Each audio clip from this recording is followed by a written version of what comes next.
আসসালামু আলাইকুম রহমতুল্লাহ বারকাতু। ভাইয়া কেমন আছেন?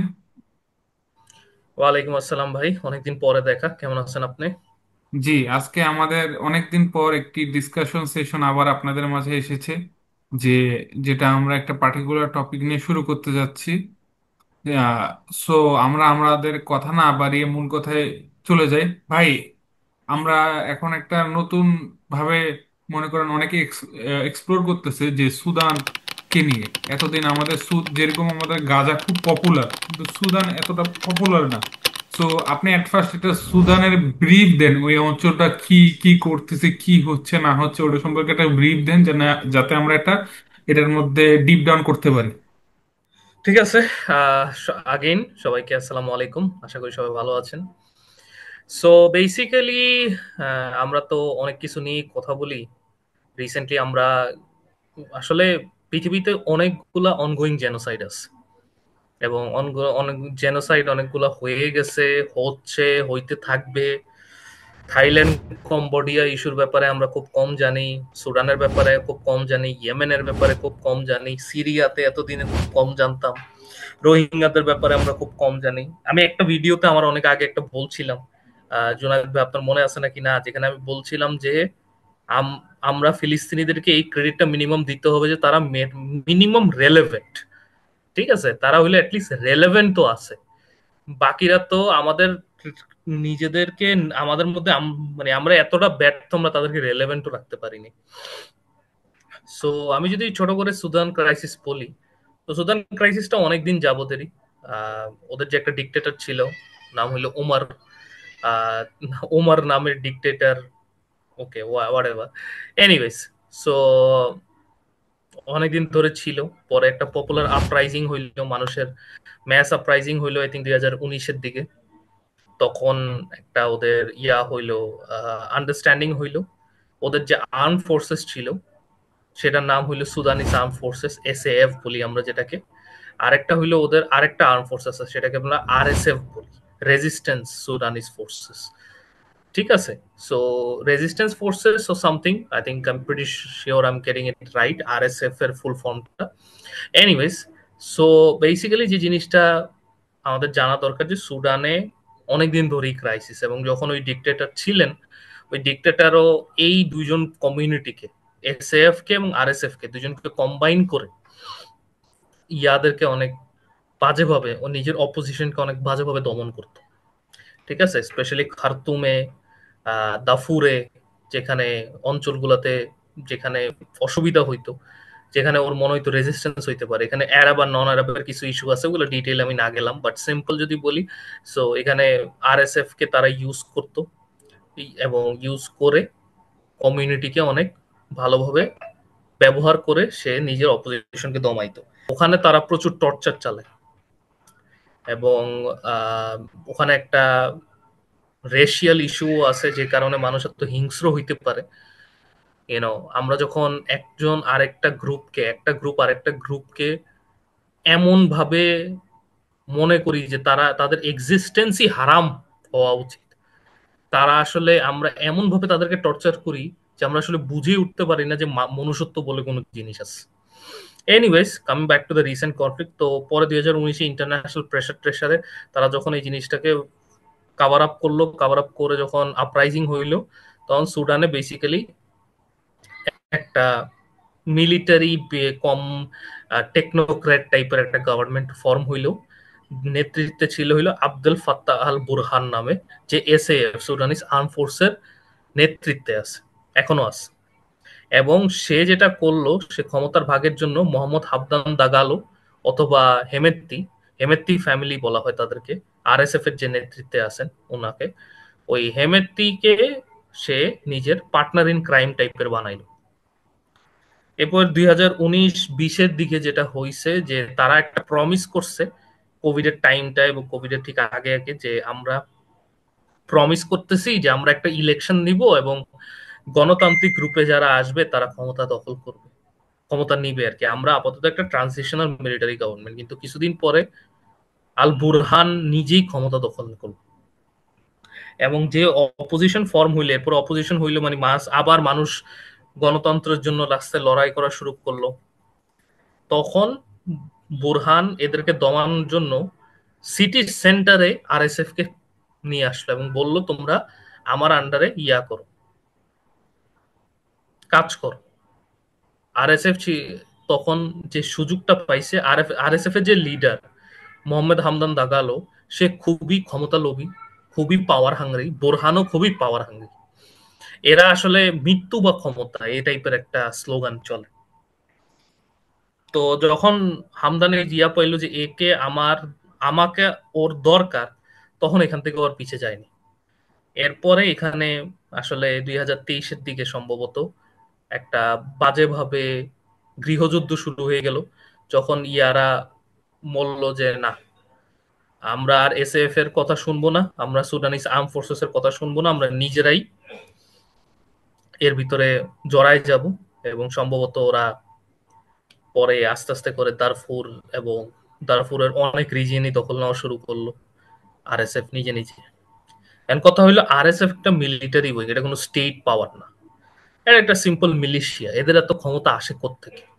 এই জায়গায় আমাদের প্রিয় ইউনাইটেড আরব এমিরেটস, আমাদের সবার প্রিয়, যেখানে অনেক সোনা পাওয়া যায়, এখানে অনেক ধরনের লাক্সারি পাওয়া যায়, আমাদের এলিট ক্লাসের অনেক প্রিয় জায়গা, ইনভেস্টমেন্টের জন্য সেই, বিজনেসের জন্য সেই।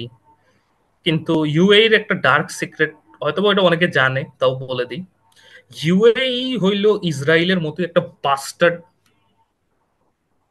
কি বলবো, এটা তো অর্গানাইজেশনও বলা যায় না, ওটা হলো একটা বাস্টার্ড ফ্যামিলি বেসিক্যালি। এবং এটা অনেকদিন ধরে এইভাবেই অপারেট করতেছে। ইসরায়েল হইল এদের বস, ইউএসএ তো অবভিয়াসলি আছে। এবং ইসরায়েল যতটা কিনা পলিটিক্যাল ইসলামের দুশ্মন, এর থেকে বেশি দুশ্মন হইল ইউএই। সৌদি আরব তো রিসেন্টলি হচ্ছে না, ইউএই তো আরে বাবা অনেক আগে থেকে এরকম। সো ইউএই যেটা করে বেসিক্যালি, ওরা সুদানের গোল্ড মাইন গুলা, সুদান এবং ইস্ট আফ্রিকার পুরা গোল্ড মাইনটা, লিবিয়া হোক, তারপরে রেড সির আশেপাশে যতজন আছে, তো সুদানের যে আরএসএফ আছে, ওই আরএসএফ কে ওরা ফান্ড দেয়। ওরা ফান্ড দেয়, অস্ত্র দেয়, এবং এই অস্ত্র বিভিন্ন জায়গা থেকে ওরা আসে। কাদের অস্ত্র দেয়? আমাদের প্রিয় যুক্তরাষ্ট্র এবং হয়তো আমাদের প্রিয় ইসরায়েলের রাষ্ট্র আছে এখানে, খুব সম্ভবত। এরা তো সব ভাই ভাই, এরা তো একজন একজনের সাথে কোলাকুলি করতে পছন্দ করে। তো এরা হইলো একসাথে মিলে সুদানের গোল্ডকে, আফ্রিকার মধ্যে কি আছে, সোনা আছে, কত জিনিসপত্র আছে, রিসোর্সেস আছে, যেমন সাবকন্টিনেন্টের রিসোর্সেস আছে, ওখানে রিসোর্সেস আছে। এখানেও লুটপাট করো, ওখানেও লুটপাট করো, মানসিকভাবে লুটপাট করে ওরা। মানসিকভাবে অসুস্থ তো, সবসময় লুটপাট বাদে আর কিছু ভাবতে পারে না। ঠিক আছে, তো ওরা ওই নিজেদের দেশে দেখেন না, ইউএই তে গেলে খালি সোনা সোনা। এই সোনাগুলো ওরা কোত্থেকে নেয়? এই সুদানের এবং বিভিন্ন ইস্ট আফ্রিকার এভাবে মিলিশিয়াদেরকে ফান্ড করে। এবং এই যে এসব ননসেন্স মিলিশিয়া আছে হেমেতি, হেমেতি আইরনিকলি হেমেতির ভাইয়ের একটা বড় অর্গানাইজেশন আছে। ওই অর্গানাইজেশনটা কি করে? মাইনিং করে। মাইনিং কি মাইনিং করে? গোল্ড মাইনিং করে। কাকে বিক্রি করে? ইউএই কে বিক্রি করে। টাকাটা কে পায়? ওদের ফ্যামিলি পায়। এবং এই টাকাটা কি জনগণ ওদের আরএসএফ কে ফান্ডিং করার পিছনেই যায়, কোনো জনগণ এই টাকা পায় না। এরা এতটা ননসেন্স হিউম্যান বিং, এরা রাজত্ব করতেও জানে না। সো ইউএই এটা করে। ইউএই তো বেসিক্যালি একটা ফ্যামিলি, যারা ফ্যামিলি মিলে এই জিনিসটা চালায়। এবং আমি আশা করি যে এই ক্রাইসিসের পরে আমি সবার কাছে প্রার্থনা করি, প্লিজ ইউএই কেও ইসরায়েলের মতো ট্রিট করেন এরপর থেকে। ইউএই কে কোনোদিন ইসরায়েল থেকে আলাদা ভাববেন না। এর মধ্যে রাশিয়াও ইনভলভ। রাশিয়ার যে ওয়াগনার গ্রুপ বলা হয়, তারাও আরএসএফ থেকে অনেক ইমপ্রেসড, এবং বলা হয়ে থাকে তারাও আরএসএফ কে ফান্ডিং করে। ইউএ অবভিয়াসলি মানে এটা ডেনাই করে, বাট এটা ডেনাই করার কোনো উপায় নেই। কারণ হেমেতি ইউএই তে গিয়ে ইউএই এর হেডের সাথে মোহাম্মদ বিন জায়েদ, আমাদের প্রিয় মোহাম্মদ বিন জায়েদ, দেখলেই যাকে থাপ্পড় মারতে মন চায়, তো ওই মোহাম্মদ বিন জায়েদের সাথে হেমেতি মিটিংও করে আসছে। সো ওয়েগনার গ্রুপ আবার এই পছন্দ করে, কারণ ওয়েগনার গ্রুপ বা রাশিয়া এখান থেকে সোনা নিতে পারলে, স্পেশালি ইউক্রেন যুদ্ধের সময় ওরা ফান্ড করা শুরু করছে সোনা দিয়ে। এখানে কিছু ইকোনমিক অ্যাসপেক্ট আছে যে মানুষ আস্তে আস্তে পেট্রো ডলারের উপর প্রেশার কমাতে চেষ্টা করার জন্য সোনাতে যাচ্ছে। আর সোনা কিন্তু একটা physical commodity. It's not like যে সোনা কোনো মানে আউট অফ দ্য ব্লু আমি কারেন্সির মতো বানায় নিলাম, প্রিন্ট করে নিলাম, হয়ে গেল, এরকম না। সোনা কিন্তু একদম ফিজিক্যাল কমোডিটি, এটা ক্যারি করা লাগে, এবং এটার জন্য কাকে দরকার? আফ্রিকাকে দরকার। আফ্রিকাকে কিভাবে আমি কন্ট্রোল করতে পারবো? গৃহযুদ্ধ লাগাই রাখো, মিলিশিয়াদেরকে কন্ট্রোল করো, আমি আস্তে আস্তে করে আমি কন্ট্রোল রাখতে পারবো। এই জোল টেকটিক সবাই করে, ইউএইও করতেছে, এবং UAE heavily is backed heavily by Israel and divide and USA. Rule, ওই ফর্মুলা। হ্যাঁ, ডিভাইড এন্ড রুল বলতে পারেন, এবং আরো কিছু ননসেন্স জিনিসপত্র তারা করে। মানসিক রোগী তো, তাদের ভিতরে কিচ্ছু নাই, এমন ভাবে মানসিক রোগী, তারা মনে করে এইসব লাক্সারি দিয়ে তারা সব শেষ হয়ে যাবে। আরে ভাই, আপনারা কি মানসিক রোগী নাকি? আপনারা তো মরবেনই, ঠিক আছে? আপনারা তো মরবেন এবং বাজেভাবে মরবেন, তখন কি হবে? আর আপনারা ভিতরে খালি আপনারা কি পান? আপনারা মহিলা পান, টাকা পান, গাড়ি পান, এগুলো তো 5 second, 10 second, 15 second, 20 second, 5 minute, 10 মিনিটের পরে চলে যায়। তারপরে আপনার করেনটা কি? আমি না মাঝে মাঝে চিন্তা করি, মনে করেন আমার একটা ফার্ম হাউস আছে, বা আমাদের কারো একটা ফার্ম হাউস আছে, ওখানে সব আছে, আমি যত চাই মহিলা পাইতে পারি, আমি যত চাই টাকা, তো ওখানে অভাব নেই, গাড়ি আছে, জায়গা আছে, স্পিডে টান দিই, ঠিক আছে, একদম পুরোটা আমার জায়গা কিনা, আমি বড় বাসা একদম লাক্সারি ভাবে থাকি। তারপরে আমি করবোটা কি এগুলো দিয়ে? আমার মহিলা কতক্ষণের জন্য দরকার, গাড়ি আমাকে কতক্ষণ স্যাটিসফ্যাকশন দিবে, এই বাড়িটা আমার কতক্ষণ স্যাটিসফ্যাকশন দিবে? তো আমি যদি মানুষকে রুল না করতে পারি, আর আমি যদি, আচ্ছা মানুষকে আমি রুলও করলাম, ওখানে ধরুন 100টা মানুষ আছে, তাতে আমার কি? তারপরে সে আমার এই জিনিসটা রিয়েলাইজ হওয়া উচিত যে ওখানে গিয়ে আমার ওই মানুষকে ব্যবস্থা করা আমার মৃত্যুর আমি ভিতর থেকে তো খালি হয়ে যাব। আল্লাহর রহমতে আমি অনেক বড় একটা ফেলিয়ার, কিন্তু আমি এবং আপনি জোনায়েদ ভাই এবং আমাদের মতো মানুষ, আমি আশা করি যাদের ফিলসফির মধ্যে আল্লাহ সুবহানাহু ওয়া তাআলা আছে এবং আখিরাত আছে, তারা এইটাতে কোনো দিনই বোর হবে না। দুনিয়াতে দুনিয়াতে তার এমন মনে হবে না, আমরা 80 বছরের বুড়াও যদি হয়ে যাই, আমাদের এরকম মনে হয়, আমাদের কিচ্ছু করার নেই। এরকম কোনোদিন হবে না আমাদের সাথে। আলহামদুলিল্লাহ সুম্মা আলহামদুলিল্লাহ। এই জিনিসটা কেন স্টুপিড গুলো বুঝে না আল্লাহ জানে। এনিওয়েজ, যেখানে ছিলাম আমি অন্যদিকে চলে যাব। তুর্কি এবং কাতার বলা হয়ে থাকে, তুর্কি, তারপরে কাতার, তারপরে সৌদি আরব বলে, এসএএফ যেটা সুদানিস আর্ম ফোর্সেস, আরএসএফ এর অপোজিশনে যারা দাঁড়ান, তারা আর কি বলে ওদেরকে সাপোর্ট করে। God knows the truth. তুর্কি করতে পারে, তুর্কির একটা রিজিওনাল ইনফ্লুয়েন্সের ব্যাপার আছে, so তুর্কি করতে পারে। তুর্কি আবার অনেক জায়গায় জেনোসাইড সাপোর্টও করে। So everyone is playing their selfish game, nobody gives a damn about people, which is fair enough. But তারা রুলারশিপও করতে জানে না, তারা জানেই না কিভাবে রুল করতে হয়। কারণ রুল যদি করতে জানতো তাহলে অনেক কিছুই সলভ করা পসিবল হতো, তারা রুল করতে জানে না।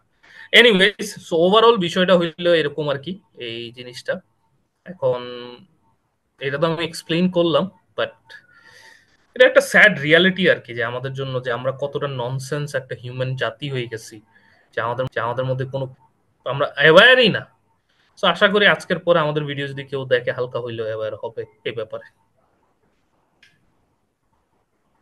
সো ভাই একটা জিনিস, তাদের মধ্যে যে কি এই জিনিসটা নাই যে আমি একজন মানুষ আর সামনে যে আছে ও একজন মানুষ, বাট এই একটা বর্ডার মানে একটা তার দিয়ে, তার কাটার এপাশ আর ওপাশের কারণে একজন মানুষ আর একজন মানুষের উপর মুসলিম হওয়ার পরও এতটা বেশি আহ, মানুষ হওয়ার পরে, মুসলিম বলতেছেন কেন, মানুষ হওয়ার পরে? মানুষ হওয়ার পরে যে এতটা বেশি ক্রুল কিভাবে হতে পারে, মানে এই জিনিসটা আপনি কিভাবে দেখতেছেন? যেমন আমরা সুদানে। এটা এটা আসলে ফিলসফি না, না, এটা এটা সম্ভব, এটা খুবই সম্ভব, এটা ফিলসফির ব্যাপার।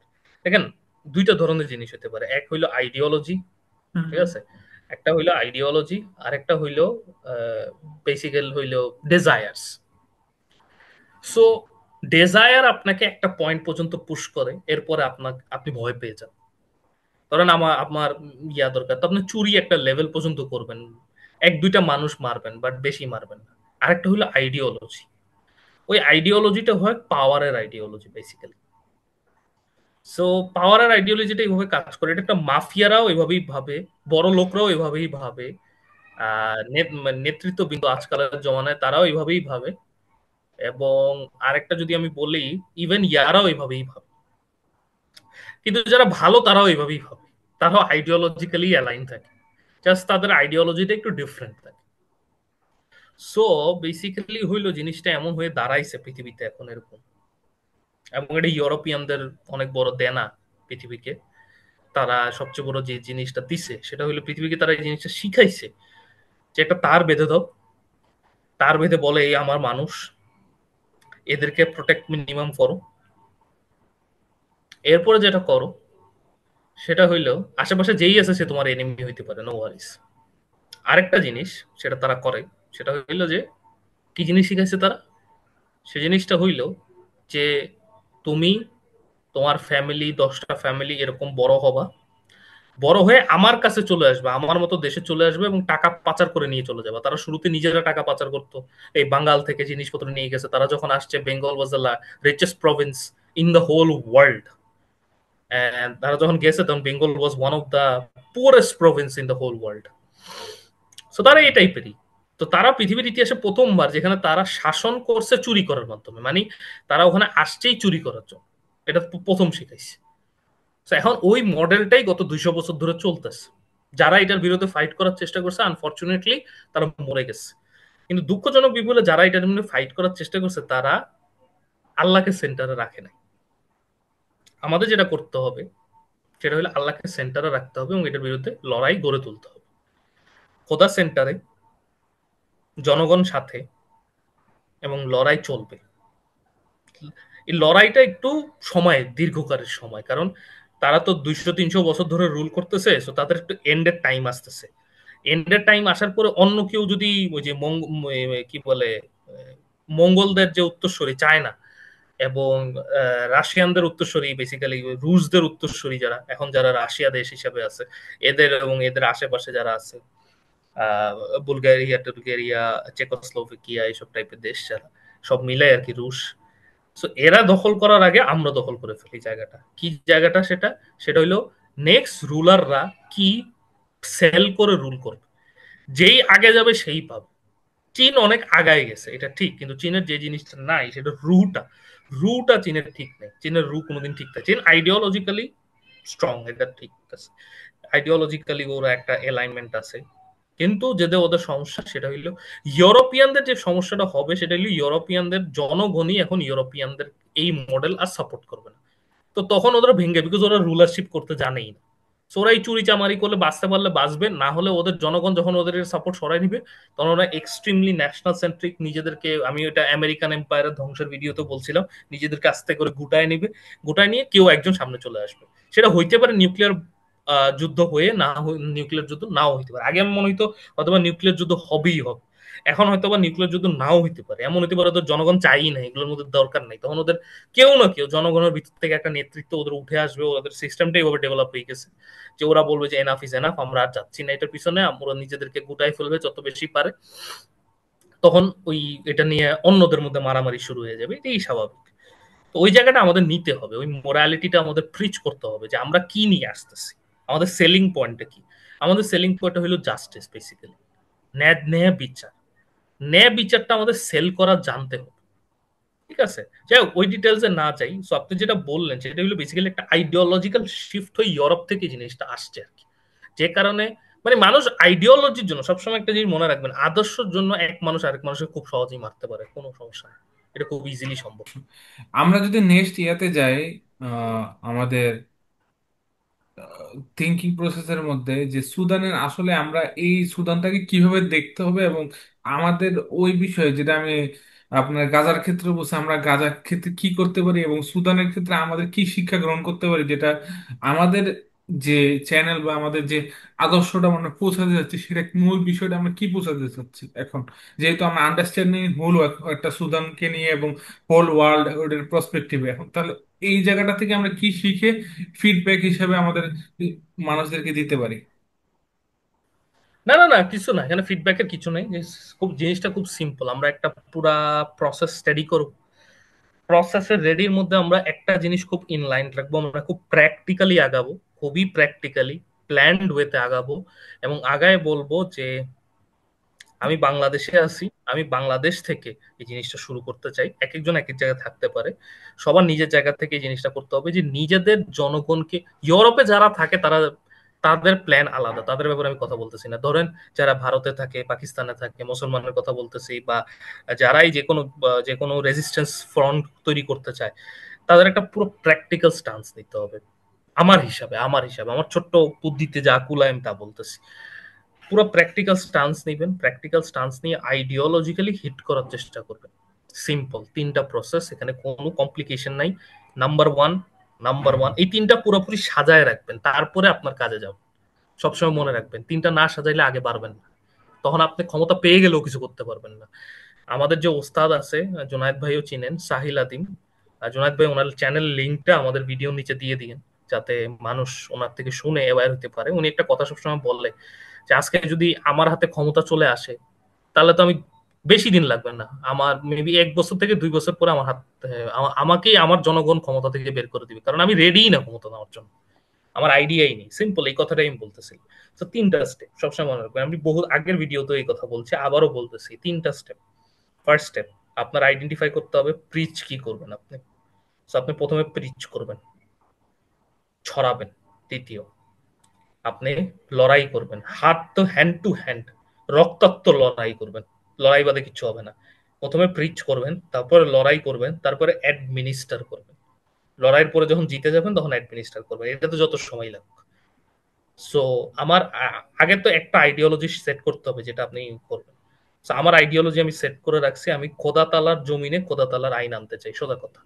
এবং আমরা সবাই এই ব্যাপারে অ্যালাইন্ড, এখানে কোনো যদি কিন্তু নাই। কিভাবে? ওই কিভাবেটা আমরা পরে যাব।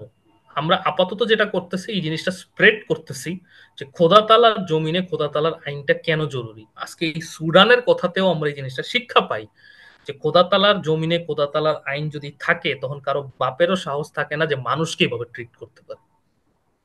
কারণ হুম। খোদা সবার জন্য সমান, এবং যে নেতৃত্বে থাকবে তার যাতে অ্যাকাউন্টেবিলিটি সবার আগে খোদার সাথে থাকে। আমাদের অ্যাকাউন্টেবিলিটি খোদার সাথে নাই। আমাদের রাজনীতিবিদরা, আমাদের এলিট ক্লাসরা ভাবে যে তারা হইলো এই যাদেরকে চুইসা খাইতেছে জনগণ, এদের কাছে কোন রকম ভালো থাকতে পারলেই হয়েছে। No no no no no no, খোদার কাছে অ্যাকাউন্টেবল। কিন্তু এরা তো আসে আমাদের ফ্যামিলি দিক থেকে, এরা তো যারা তো আমাদের সমাজের পার্ট না এরা। এই এলিট ক্লাসকে আমাদের সমাজের বাইরে নাকি, সমাজের বাইরে না।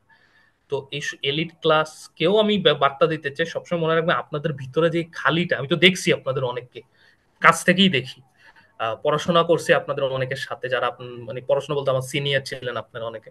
আমি বের হয়ে আপনার বিভিন্ন লাইম লাইটের মধ্যে আছেন, সবাইকে এই কথাটাই বলতেছে যে দয়া করে এই জিনিসটা বলবো, আপনারা যে ভিতর থেকে একদম খালি, আল্লাহর কসম এই খালিটা থেকে যাবেন যদি কিনা আপনারা এই জিনিসটা বিশ্বাস না করেন যে খোদা এক্সিস্ট করে এবং খোদার একটা আইন এক্সিস্ট করে এবং একটা সোশ্যাল ফ্রেমওয়ার্ক ওভাবে সাজাইতে হবে, তাহলে পৃথিবী চেঞ্জ হবে না।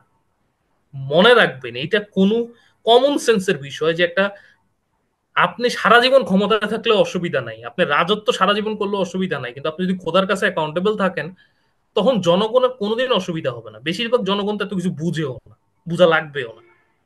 কিন্তু আপনার এলিট ক্লাসে থেকে এই জিনিসটা বুঝতে হবে। এই এসি রুমে বসে খাইলে হবে না, আপনি এসি রুমে খাবেন এবং আপনি দেখবেন যে আপনার আন্ডারে যত মানুষ আছে, যত বেশি মানুষের দায়িত্ব নিয়ে আপনি যত বেশি মানুষকে ভালো রাখতে পারবেন, তখন দেখবেন আপনার ভিতরটা আর খালি নাই, তখন দেখবেন আপনার ভিতরটা ভরে গেছে।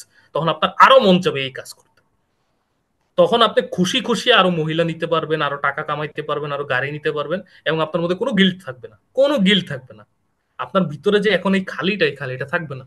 তখন আপনি অ্যাকচুয়ালি দুনিয়াতেও এনজয় করতে পারবেন, এবং আপনি ইনশাল্লাহ ইনশাল্লাহ আপনি আখিরাতেও এনজয় করতে পারবেন, যদি আপনার বাকি ব্যক্তিগত জীবনে সবকিছু ঠিকঠাক থাকে। ব্যক্তিগত ব্যাপারে আল্লাহই মালুম, জানি না। বাট ব্যক্তিগত জীবনে যদি সব ঠিক থাকে, তাহলে আপনি এই জিনিসগুলা, আমি বলতেছি আপনার যে সম্পদ আছে সেই সম্পদটা আপনি এনজয় করতে পারবেন দুনিয়াতে, আমি আল্লাহর কসম করে বলতেছি। কিন্তু আপনি যদি, তখন আপনার সম্পদ থাকুক আর না থাকুক, আপনি লাইফটাকে একটা আলাদা এনজয়মেন্টে যেতে পারবেন। কিন্তু আপনি এনজয়মেন্টে যদি যাইতেই চান, তখন আপনার খোদার জমিনে খোদার আইন আনতে হবে, এবং ওটার জন্য লড়াই তো করাই লাগবে, এবং আপনার ওইটার রেসপন্সিবিলিটি আপনার নিতে হবে। দুই ভাবে করা যায়, এক হইলো বলে আমি কিছুই চাই না, আমি খালি স্ট্রাগল চাই, আর হইলো না আমি সব চাই, আমি দুনিয়াও চাই আখেরাতও চাই। তাহলে আপনি বলুন ঠিক আছে, তাহলে আমি সবার রেসপন্সিবিলিটি নিতে হবে। যদি সব দেয় আল্লাহ, আপনার উপর যত আল্লাহ দিবে তত বেশি দায়িত্ব। তো এটা একটা ডেঞ্জারাস জিনিস। বাট যদি আপনি অ্যাকচুয়ালি চান যে এনজয় করতে, এর থেকে মজার আর কিছু আছে? মানুষ আপনার উপর নির্ভর, আল্লাহ আপনাকে এমন জায়গায় নিছে যে আল্লাহ তাদের রিজিকের ব্যবস্থা, তাদের থাকার ব্যবস্থা, তাদের খাওয়ার ব্যবস্থা আপনার থ্রু করতেছে। এর থেকে বড় কি হইতে পারে? এই জিনিসটার নিয়ামত আপনারা বুঝতেছেন। আপনারা মনে করেন নিজের এইগুলো করলেই হয়ে যাবে, হবে না রে ভাই। আপনি কয়টা বাচ্চা পয়দা করে নেবেন যে আপনি এগুলো টেক কেয়ার করলেই হয়ে যাবে? হবে না। আপনার আপনার তো লিমিটেড, আপনি এনজয় করবেন কয়দিন? আপনার বেসিক্যালি একটা পুরুষ মানুষের এনজয়মেন্ট পিরিয়ড কতদিন থাকে? 20 থেকে 50 বছর, দ্যাটস ইট। তো এটা কি, এটা কোনো একটা টাইম হলে তো দেখতেই চলে যাবে। কিন্তু আপনি 15 থেকে 80 বছর পর্যন্ত এনজয় করতে পারবেন, সব কিছু করতে পারবেন, যদি আপনি এই দায়িত্বটা নিজের মনের মধ্যে নিয়ে আসেন। এইটাই আমি সবার আগে স্প্রেড করতে চাই ফর এভরিবডি। আর এভরিবডি নিজের ভিশন এমন ভাবে করেন যাতে আমি সবাই সবাই নিজের জায়গা থেকে 10টা 20টা 30টা 100টা মানুষের রেসপন্সিবিলিটি নেবে। শুরু করবেন একটা দিয়ে, শুরু করবেন একটা দিয়ে। এবং ওই একটা হইতে হবে আপনার বউ বাচ্চা, বাবা মা, আত্মীয় স্বজন বাদে এমন কেউ যার সাথে আপনার কোনো রক্তের সম্পর্ক নেই। ওই একজন থেকে শুরু করে যত পৃথিবী শেষ হওয়া পর্যন্ত যত পান, এই প্রত্যেকটা মানুষের এই আইডিওলজি থাকতে হবে। তখন আপনি নেতৃত্ব গড়ে তুলতে পারবেন, নাহলে নেতৃত্ব কোত্থেকে আসবে? তবে সেকেন্ড স্টেপ থার্ড স্টেপের প্ল্যানিং আমি এখন নাই বলি, এগুলো পরের কথা। আশা করি বুঝাইতে পারছি। ইনশাল্লাহ। আজকে তাহলে আমরা এখানেই শেষ করি, এবং আমাদের এই বিষয়ে যদি ইন ফিউচার আরো কোনো অন্য একটা কেস স্টাডি থাকে সেটা নিয়ে আমরা ইনশাল্লাহ হাজির হব। সো আসসালামু আলাইকুম সকলকে। আজকে এখানে বিদায় আচ্ছা, নিচ্ছি। যাওয়ার আগে আমি বলবো, সুদানের ভাই ভাই বোনদের জন্য সবাই দোয়া করবেন এবং চেষ্টা করবেন নিজের জায়গা থেকে যতটুকু দিতে পারেন, সাহায্য করতে পারেন। যেরকম সোর্সেস আছে, আমাদের বিভিন্ন অর্গানাইজেশন এই কাজগুলো করে থাকে, তাদের থ্রু ফান্ডিং গ্যাদার করে কিছু একটা ব্যবস্থা করা। এবং অবশ্যই দোয়া তো করবেনই। সুদানকেও ওই গুরুত্বের সাথেই দেখবেন যেরকম আপনারা গাজাকে দেখেন। এবং শুধু সুদানকে না, যত জায়গায় নির্মম হত্যাকাণ্ড হচ্ছে ইনোসেন্টদের উপর, মজলুমদের উপর, তাদের সাথে আমরা সবাই দাঁড়ায় আছি। এবং আমি সবার কাছে অ্যাপিল করি, সবাই দোয়া করবেন তাদের জন্য। নিজের প্রত্যেক ওয়াক্ত নামাজে, নিজের পূজার মণ্ডপে, নিজের চার্চে সবাই যায় নিজের জায়গা থেকে অবশ্যই দোয়া করবেন এবং নিজের জায়গা থেকে অবশ্যই সাহায্য করার চেষ্টা করবেন। আসসালামু আলাইকুম।